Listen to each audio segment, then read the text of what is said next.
do you know what a chairman is for, and when would it be appropriate for your business? It's hard enough in SMEs for directors to separate themselves from the day job. So you're trying to set the tone of the meeting, choosing the agenda. Should we be talking about this? And I guess the point of that is to keep everybody else honest. But that's where things get stuck, isn't it? I think that's where people get stuck. Businesses get stuck in that sort of washing machine cycle. A few things you don't want to do, and you certainly don't want to end up having a second chief exec. Yeah. This is definitely a different role.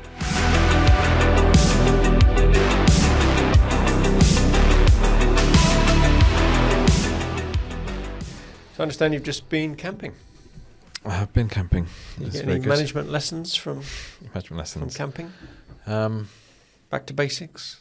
I bet there's a bit of project management and delegation. Oh, there's car, a ridiculous amount. The tent up. Ridiculous amount. Did you have a compliant team? Actually, we did pretty well. So 2 families. Oh, 2 families. And it was a a race? We arrived. Well, we arrived. It was cooperation. Actually, there was no competition. Competition came later, but no. So it's a very cooperative effort in terms of getting, because you couldn't park your car next to your tent. So we unloaded their car all together first, and then unloaded our car all together, and had 2 piles, got everyone working on a couple of jobs, and the full camp was set up within an hour. Did you adopt a leadership position, or did you decide that role had already been filled? Well, the family we went with, he's quite senior in the military, so there's you're not going to compete for that. He spent his career learning how to give orders. So there was a bit of cooperative competition, shall we say. Right. Well, we have more kit as well, so ours always takes longer to set up. Of course, you got more kit. You've probably got all sorts of extra things. That's you classic, didn't standard case. But the competition came, so we did try and climb Snowdon up the Watkins Path on the hottest day of the year. Yeah, that's a brutal climb up. And that was a tough climb, and we got a few people cramping and everything, and all that kind of jazz. So very busy up there, wasn't it? It was really busy, and so. You're not allowed to call it Snowdon anymore. Oh yeah, Erie. Isn't it? Is it Erie? I know it starts with an E. Yeah, I think it's Erie. I don't know. I'm probably not pronouncing that right. The Welsh for it. Yeah. But so 75% of the party turned back. Me and Imogen soldiered on up, and then some guy came down and said it's absolutely mental up there trying to get up and down that track. Discretion was the better of valor at that point. Well, I at that point thought it might be prudent to check how much water we had with us. Oh, I see. Check your resources. And we had about probably 1.5 kilometres of hiking to go up. Of vertical, and I had a mouthful and she had about 2 mouthfuls. Right. So discretion was the better part of valor. You see these people going up there and getting themselves into all sorts of the mountain rescue helicopter was out all day. So it was that's bad news, isn't it, on a busy day like that? So all right, so apart from that though, the camping trip was a success. Well, I think everyone should. We've talked about it before, like, getting back to basics, isn't it, like with your business and all that. You got to get on it. Good campsite as well. They had a brewery on the campsite, so you can't go wrong with that. Goodness. Actual brewery on the campsite. Wow. I mean, let's talk about captive market. And a pizzeria and a baked potato place. They've got that sorted. That's a good combination. So that was a good combo. Yeah, because if the weather's a bit wet, they can covered area, yeah. Perfect. Right next to a lake as well, so a bit of water activity as well. Sounds like you got it all sorted. Mountains and lakes, and so. I bet you didn't want to come back to work. No, phone's just ringing. So. But you came back because you wanted to do it. Oh yeah, I did. Yeah. That's why I'm here. Living there. I've got my phone ringing. Phone ringing. That's probably vibrating through the microphone stands, and it probably is. I'll just leave that to go to voicemail. Well, at least it wasn't the same as the other episode where it was my wife. You actually took a call from your wife. Yeah. Your wife is on the phone. Well, she always moans that I'm on silent all the time, and she can never get through to me. So she's the only one that rings. She's the only one that's got. Even when you're on Do Not Disturb. She's the only one that's got access. So right. So if she timed it, she could ring in every time we're recording, just so we get there. Your wife is on the phone. She won't leave you alone. Yeah. Right. So, anyway. So should we do a podcast on something else other than camping? Yes. We could do one on camping, a bit like the Honey from the Hive series. Honey from the Hive. We've got all these spin-offs that we could be doing. Yeah. I don't know what it'd be. Management lessons. Tales from the tent. Coaching from the camps. Okay, let's do a podcast.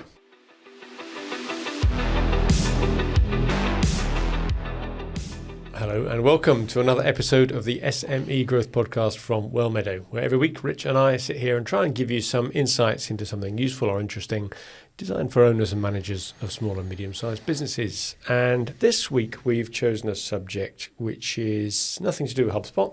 No. More to do with governance-y sort of stuff. So this is for probably more aimed at the directors and owners of businesses. Yep. Just to see whether this rings a bell with them. And it's to do with the role of the chairman in a company. And it was triggered because recently, I think there are a couple of news items that both mentioned the chairman of companies. Yep. And as I'm the chairman of a number of companies, that sort of made my ears prick up. Yep. And one was sacked. The chairman of BP was sacked at the end of May. Yeah. And all they would say is that it's to do with governance, standards, oversight and conduct. And they didn't say anything else. And it's left as a bit of a mystery. So we're waiting to find out what comes out of that. Was he bullying or doing something dodgy or whatever? We don't know. So yeah, there's been a couple of high-profile chairman exits, and we thought we could talk about that because after all, who needs a chairman? You know, why would a small business have a chairman? So we thought we'll answer that question. So what episode will this be? This will be episode 177. So a quick recap on the past episodes. Go for it. 174, Wisdom Economy. The wisdom economy. The wisdom economy. Old people know stuff. Old people know stuff that might be worth listening to. Well, it's not that they know stuff, is it? Because knowledge. Young people know stuff too. They've got context. Everybody knows everything. Old people have got context. It was your knowledge is knowing that a tomato is a fruit. Wisdom is known not to put it in a fruit salad. There you go. There we go. There's the summary. So that was 174. So wisdom economy, keep an eye on that. I think that's going to be a growing trend over the next couple of years. We'll come back to that. 175 was AI versus your terms and conditions. So we'd had a couple of taking on the lawyers. Taking on the lawyers with the big corporates. With AI to review terms and conditions and highlight clauses that you need to keep an eye on. And a health warning, don't believe it just because the AI says it. Just use it as a trigger for common sense and human expertise. Yeah, tool, not the truth. And then 176 was a HubSpot episode around should you move from spreadsheets to HubSpot. Or if you do, how to do it. How to do it, yeah. What are the key points to bear in mind? That was quite an interesting one. Okay, so 177. Just a hark back to some older episodes, even than the three you've just said, that relate to this week's topic. I think we might try and do this a bit more in future for people interested in this subject. Way back in episode 68, we did a lessons from 3,000 board meetings. Yeah. Mentioned it in the opener there, didn't we, that we chair a lot of board meetings. And at that point, we'd done 3,000. I think we've done a few more now. Episode 80, would a non-exec director help your board? That's a similar-ish sort of theme, isn't it? That's what we're talking about today. And then episode 90, maybe every 10 here, should a CEO step down to save the company? So they were some going back a little bit. We haven't done too many board level things more recently, so they all go back to the pre-hundreds. Yeah, done a few more leadership ones, haven't we? Things like that. We're not necessarily board level. So we're coming back to revisit. And we've done a couple as well around like reporting on the board as well, haven't we? It's not so much leadership board, but writing reports and board papers that people actually want to read. So we're talking a bit about governance-y sort of stuff. So every now and again we have a subject that we almost feel we have to apologise for in case people feel it's a bit of a snooze fest and it's not that exciting. But for those of you who are directors and owners of businesses, this is at least a question you should be asking yourself, even if you're satisfied that what you're doing now is okay. But just, do you know what a chairman is for and when would it be appropriate for your business? And I think if you can answer those questions and be happy carrying on, then great, carry on. But at least you've asked the question. Do you think you can have an AI chairman? I bet you someone will. I think there's bits of it, the recollection of things, the knowledge at the fingers, but then you've not got that wisdom, have you? Yeah, from the episode on the wisdom economy. Yeah. That may be right in that circumstance, but not in this circumstance. Yeah, sometimes that's what you need, isn't it? Someone who's been there a couple of times. That's like in Margin Call, isn't it? Oh, is it? Remember, Jeremy Irons is there, and he's like, "I'm not here because I'm the smartest, but I'm here because I know when the music stops. Yeah, right now, I can't hear anything." Yeah, I remember that. And, great film. I have watched that one, unusually for one of the ones you recommended, but a while ago. Predator Badlands, seen that yet? No. That's a whole podcast episode. That is management lessons from.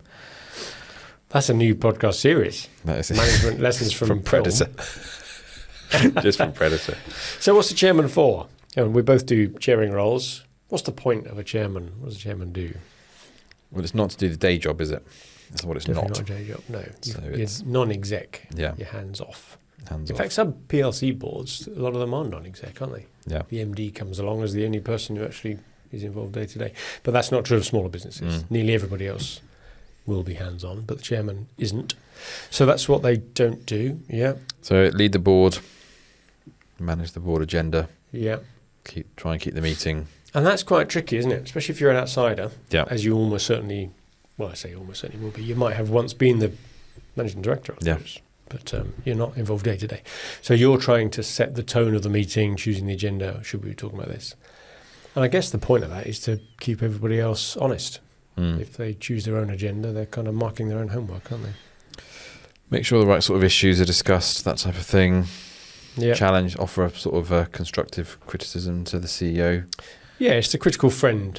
But to the board as well, but the CEO, you're right, is the point I think of contact. what we found as well when we've had this kind of role is that you become almost like a conduit for the board to maybe, both ways, I think. Stuff that can't be said or just politically is just hard to say can often be tempered or you're thinking up filtered the way, are you? Through. So if somebody wouldn't say that to the chief exec, but they can say it to you in an off-the-record meeting. Well, just if you've got dysfunction in the board for whatever reason, sometimes having someone who's external with a bit of wisdom and experience and knowledge of the business, you've got a sounding board to go to. And there's an art to being able to do that because you have to respect the confidences. Yeah. And in small boards, this is harder, obviously, to do. But you've got to be able to say to the chief exec, having taken a few soundings, I think the board might be interested in, maybe changing direction on that or wondering why we're doing such and such. But I think it works the other way around as well. And maybe even more so, where the chief exec doesn't feel, the MD, if you want to use that term, doesn't feel that they can really speak their mind to the other members of the board for all sorts of sometimes very complex reasons. It might be family members, might be 30 years working together and someone's gone off the boil or whatever. And you can do that for them in a slightly less personal, emotional way. It's not me, but, just coming in from the outside, it looks like... You're sort of a proxy, aren't you, really? I know you've been a sales director for 30 years, but we haven't got a pipeline. Yeah. Do you think we should do something about that? Exactly. So, a bit of that conduit. And you talked about agenda earlier on, and that's part of making sure that the focus isn't just on the day-to-day, what's the productivity figures today and what's the win rate today, but the broader strategy and where we're going. Risk as well, it's another big one. Yeah. Boards don't like the idea of talking about risk. Well, I think as well, because you're a bit more detached from it, aren't you?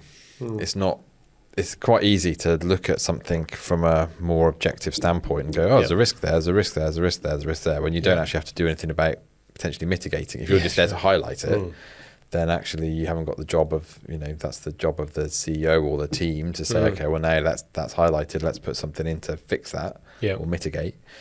You haven't got to do that so much. So it's actually having someone who's got that. Yeah, it's harder to come up with a long list knowing that you've got to fix them all. Yeah. Right. Come up with your own job list. I think performance of the board as well, rather than performance of the company. I think the board will be good at looking at the performance of the company. Yeah. Because it's obviously other people involved. But the performance of the board, sometimes quite often use the phrase that if something's just gone wrong, then the responsibility sits with someone or more than one person in this room. We can't say that none of us are involved in that because all roads lead to Rome. Everybody works for someone ultimately in this room. So which one of us is going to take that problem away and own it and do something about it? So performance. But also maybe advising the chief exec or the shareholders, if that's a different person, whether we've got the right people on the board. Yeah. And the board often won't want to talk about that. Certainly you wouldn't want to in board setting because that's in front of other people. And it's also Turkey's voting for Christmas, isn't it? But maybe if you've got a weak spot on the board, it takes the chairman or the outsider to raise that topic and talk about it. So there's a few different interests there, aren't there, really, as to why would a chairman, or what does a chairman do, and why would that be useful? Well, it's actually quite a complex role, isn't it? There's a lot of nuance involved. There's a lot of... You almost need quite a lot of emotional intelligence as well as IQ, horsepower. And it's not an easy job to do. It's easy for us to say that because we've done it. But when you've done 3,500 board meetings as it is now, we're sort of starting to get the hang of it, you could say. And yet most small companies don't have a chairman, not in the way we've just described it. If they do, it seems to be almost an honorary position, a bit like the president of the golf club. They don't have to do much, maybe. Well, I've just offended all the presidents of golf clubs out there that do an awful lot. But it's kind of where the MD goes when the next generation takes over. Yeah. I'll become the MD, you can be the chairman. Yeah. Or something like that. So it's, not necessarily an official role. Yeah, it's almost like a honorary title, isn't it, rather than a functional. I think that's how people regard it, almost as it sounds quite senior and important. Yeah. But it's not challenged much or understood much, maybe, so people don't. Maybe some people don't do much as chairman, and they certainly don't chair the board meetings, which is what we do, or monitor the performance of the board. These are all things that perhaps most SME chairman would think of as a bit beneath them, or just someone else is doing that, maybe. So in an SME, generally this role is taken on by the MD if they don't have a chairman. Yeah. Which means you've got one person marking their own homework almost, haven't you? Which I'm not saying is wrong, because in lots of small companies it's just the way it is. It would be daft, wouldn't it, to put a chairman in if you've got, especially if it's a single director company or not very complex, or if the shareholder is also the MD 100%. Yeah. Who you're protecting, unless that person wants a mentor and coach type of thing. Yeah, I think that's probably more when you're into mentoring, isn't it? Or coaching, say. But I think it's when you've got maybe 3 or 4 people on the board where you're going to have some disagreements around things. Or maybe even if you're not disagreeing, because disagreement can be healthy, right? Well, I was just going to say exactly that, because I've been taken on recently to a new board, and it's where there wasn't much disagreement. And this happened before, remember, with over in Wolverhampton Way, building products company, where the MD very cleverly noticed that because they were quite a strong character, with quite an age gap between them and the next directors down, and they were leading the thinking and the experience, that they realised that they were smothering debate. Yeah. Because nobody either could or dared step into that gap and either challenge them or come up with new ideas. So they realised that having another external party in the room might be a catalyst for that. Would you like an interesting Instagram fact? If I said no, you're going to say it anyway. So, caveat, this was from Instagram, so it may not be true. I haven't verified it, but it was quite interesting. So, apparently the ancient Persians used to have 2 ways of making decisions with these kind of strategic things, right? Big decisions. Big decisions. So, like, should we go and invade this area or rebuild this city or do whatever? Yeah. So, they'd have the question in front of them, and they would all get drunk, and they would discuss it. They have to get drunk. They'd have to get drunk, and they'd all discuss it like this, and someone would write down what everyone said. In very scribbly handwriting. The next day, they would discuss the same issue, but sober and calculated and everything else. And only if both outcomes aligned did they proceed. So the idea was that by getting everybody libated, they would bypass the reason and go to the emotion and actually dissolve some of the hierarchy as people started to speak their mind about issues they were passionate about. Right. So you're getting the emotional side of it, the kind of gut feel coming out. I like the idea of breaking down the hierarchical type thing. Yeah. The next day, and they have to happen in that order, I guess. Yeah. So then the next day you've got the cold calculation that says, right, if we did this, now let's apply the logic to this. This would happen, this would happen, who would be responsible, what would happen here, blah, blah, blah. Right, that still looks like a good decision. Yeah. And it actually lines up. I thought that's quite interesting. I like that idea. I hope it's true. I think a lot of people would like the board meetings like that. Which one would you rather chair? Yes. So we always say to people, don't we? We always say part of the pitch is like, well, normally people have SMEs, the board meetings down the pub, or around the water cooler, or down the pub, and what you need to do is put some proper governance in and have a proper meeting and all this. But maybe we're missing a trick here. I say, right, maybe both. Go down the pub first, and then come back to the boardroom. I'm sure we covered bits of that in the Why Bother Have a Board Meeting episode way back when.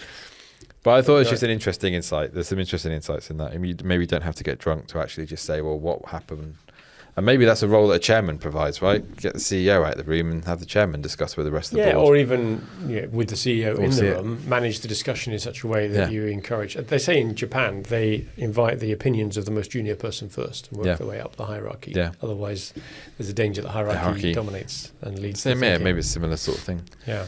So it can be okay, back to when the MD is also adopting the chairman role. Quite often, if there is a board meeting at all, then it will be the MD chairing it. Yeah.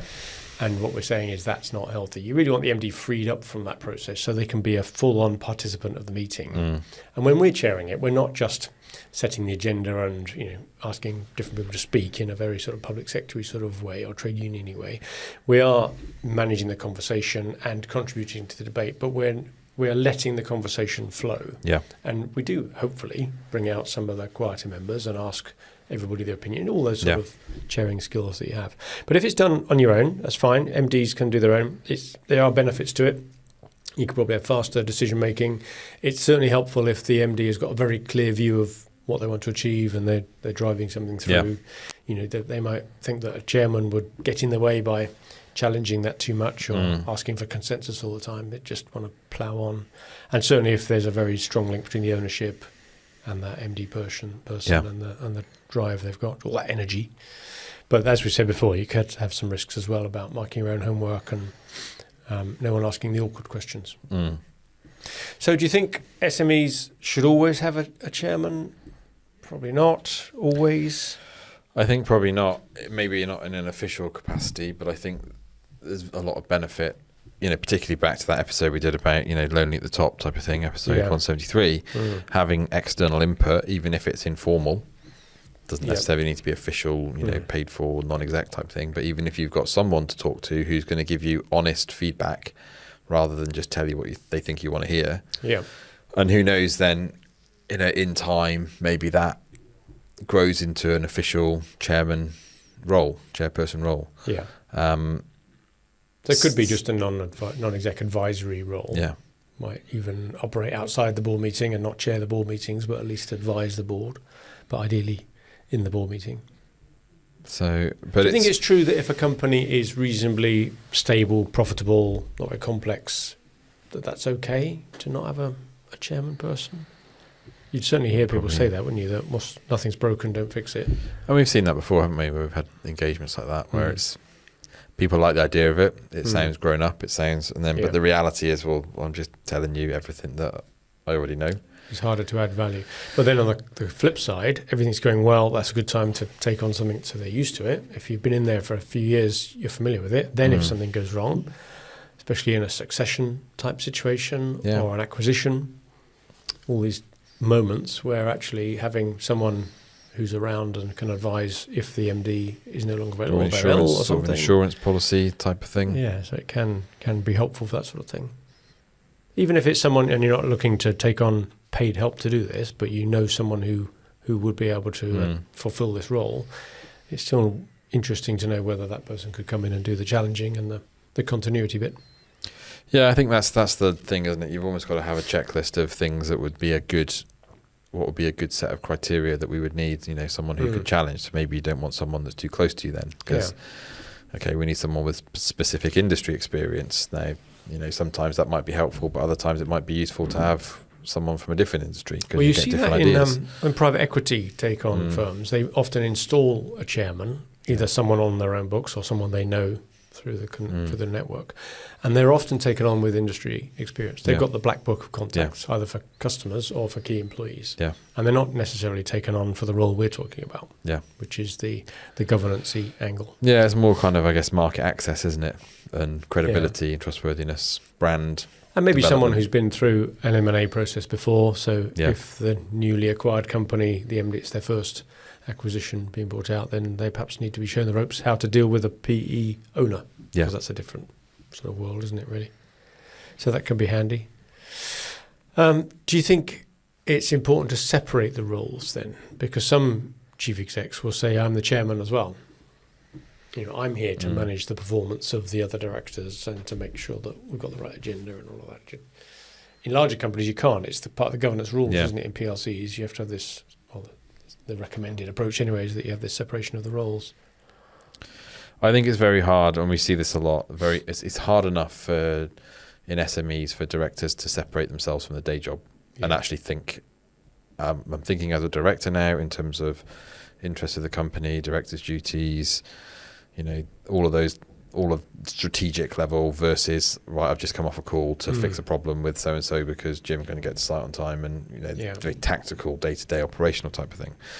So I think there's some practicalities around it. Does it make sense, to financially? But then, like we just said, it doesn't have to be. If you can find, look, we said before, there's a lot of people out there who would quite happily be a mentor, but for being asked. Yeah. And possibly for free. And possibly for free. I think there's a lot of people who are kicking around who, have got enough money, retired, and are just actually looking for something to do. Give something back. Give something back. Now, if in time the business does well and you can afford to remunerate or whatever, then whatever. But I think there is something quite powerful about having somebody keeping those roles separate. Do you remember when I've talked this story about Clive before, who said to his board, think how much of your week you spend being a director, how much of it you spend being a manager, not a director, and how much of it you spend actually doing the job and trying to divide up percentage of the week notionally. Yeah. And I think in that context, I sort of remember that conversation where it was something, even the directors were spending 50% of the week actually doing a job. Because in a small company, you all wear lots of hats, right? And you can't just say, I'm just turning up for the board meetings, crack on in between everybody. So if 50% of your time is doing something, maybe 30 to 40% is managing the rest of your team doing it, leaving only 10 or 20% to be a director. Imagine taking that to another layer on top for this chairman chief exec split. Imagine how many MDs not only are trying to be the chairman at one end, managing the meeting, setting the agenda, performance, keeping a focus on strategy, blah, blah, blah, blah. They're also trying to be the MD, which is the more executive version of that, the day-to-day involved, and they're the head of a department, so they're doing the management stuff, and they're possibly still very involved in sales, let's say, often the case with an MD. How broad could you possibly spread yourself and still really being honest with yourself, maintain the focus as it should be? And that must be flipping difficult. Yeah. Most hands-on directors can't even really spend enough time being a director. No. They let the day-to-day and the management dominate. And you're lucky if you get 5% of their time. But that's where things get stuck, isn't it? I think that's where people get stuck. Businesses get stuck in that sort of washing machine cycle. Well, I think it holds their growth back. Yeah, you've got to be able to break out of that to be able, and that's then, can you let go? Can you find the right people to trust to hand it over to? Yeah. There's a whole load of kind of issues around that. But I think maybe at least even recognizing if you're in that point, again, back to that, can you find at least someone who's been there before, a mentor, someone that could come in even quarterly or something, and just say, right, I watched some guy talking the other day, and he was talking about his business, and he said, right, Monday is just my day for doing everything that I need to get done in the business. Oh, really? All my meetings, set the team up for the week. All on Mondays? Everything on Monday, full books out. That's a hell of a start to the week, isn't it? Tuesday is my content day, so all of my kind of external focus stuff that I do to help the business, I do that all on Tuesday, record all my podcasts, do all my stuff. And then Wednesday, Thursday, Friday is for me to work on the business rather than in the business. That'd be great if you could still, and I thought, right, if you could get to that point, But I think some of it is around, you've got to have the discipline to do it and put some boundaries around things. That sounds very disciplined. To be able to say no to meetings. You've got to have a good team around you. And I guess he's probably worked his way back. I mean, I always try and keep Fridays for Well Meadow stuff. Doesn't always happen. But I think this is where the problem, when everything bleeds into one. So a bit like then the CEO being the chairman, well, you're confusing two different roles there. Well, not maybe confusing, but conflating two different roles.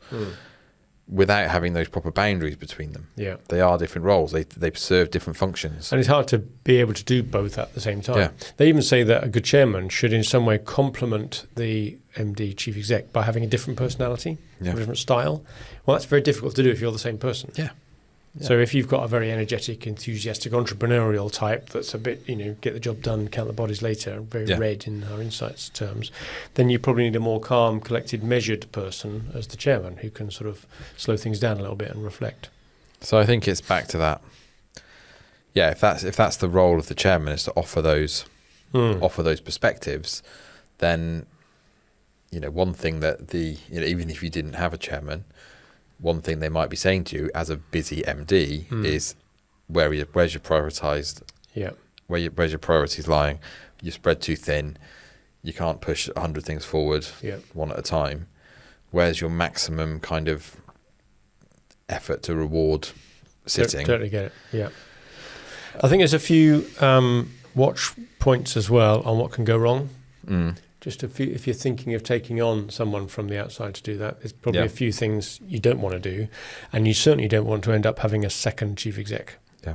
This is definitely a different role. So if that person coming in happens to have MD experience, as often will be the case, they've got to be very careful not to suddenly adopt the role that they're more familiar with, maybe from the past, of just saying, oh, well, I'm an MD, I could do this company, and then they start doubling up on what the chief exec does. And maybe that's where having a different industry experience helps.